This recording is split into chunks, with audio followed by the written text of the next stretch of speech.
back to yet another Buffalo Bills pregame show. We hope that you've missed us as much as we've missed you. It's been a great season so far. The Bills come in at 8-2, and what a ride it's been. What are some of the highlights for you so far this season, Dan?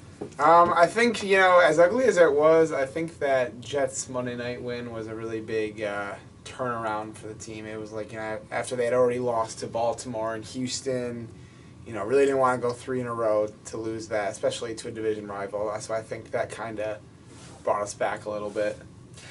It had started off a little rocky, but the season has felt really, really good since then. Chiefs fans are very familiar with that feeling, very good, being 9-0 themselves. Any highlights of the Chiefs season for you so far? It seems like Mahomes is having a bit of an off year, but obviously the main thing is that they always end up with the W at the end of the game, as we saw yesterday with them blocking that field goal. So they're obviously they're always finding a way to get it done. So we'll see, how they face off against Buffalo. And the smallest amount of help from the officials, it would seem that Kansas City always ends up benefiting, just a little bit more than anyone else in the room.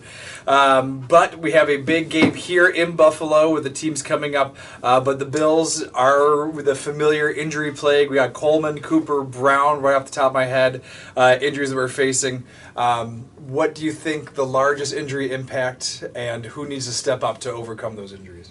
It's definitely going to be those receivers again, as we saw in Indianapolis, where it seems like Curtis Samuel and Mack definitely took a bigger role in that game with all the injuries they've been having. I believe Coleman is ruled out today. So we'll see about Cooper. Obviously they're 8-2. Looking like they're most likely going to win the division.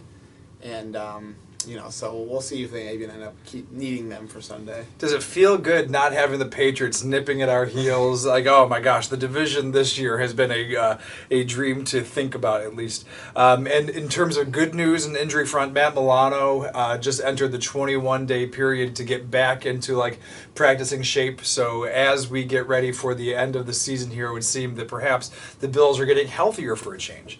On the other side of the ball, the Kansas City Chiefs, maybe not as much an offensive center juggernaut as they've been in the past. Their defense has more than picked up the slack.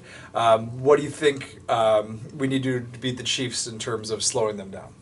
I think they definitely need to pressure Mahomes, get after him early. It seems like, the Bills were having a bit of a difficulty, I think, getting after Flacco for a little bit, even though he was throwing all those interceptions.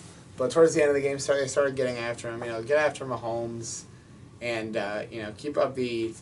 I think Allen had a bit of an off game against Indianapolis, but it seems like their offense has been moving pretty well the last few games. The local forecast here for Sunday is calling for rain currently. Does a bad weather game affect either team more than the other, do you feel? It seems like the last few years the Bills haven't played great in the poor weather. But they're both playing in it. They're both cold weather cities, so I think both outdoor stadiums. Playing field, yeah. All right, well, if not the weather makes a difference, then who do you pick to win the game here? I'll let you go first this week. I'm going to say I think the Bills are going to continue that trend of beating the Chiefs in the regular season. I do, it seems like the Chiefs they're still 9-0, but I think if they were going to lose a game in these next few weeks, it would be to Buffalo. So I'm going to go 34-31 Bills. All right, high-scoring game. I like it. I'm going to pick the Bills to win as well. If we're going to get home field advantage ever in this rivalry, and this is the modern Patriots, Colts, Manning, Brady matchup when Mahomes and Allen go off, the whole country pays attention. And one of these times we're going to have home field advantage in the playoffs. And if it's going to be this year at all, we have to win this game. So I will say the Bills will win too. I'll say 30-24. A little bit, not quite as high scoring, but a little bit more solid victory. And we cannot wait to be back for another Buffalo Bills pregame. We don't have a decided date yet for the future, but just know that as the playoffs approach, we'll be coming more and more often. So until then, we say thank you very much and good night.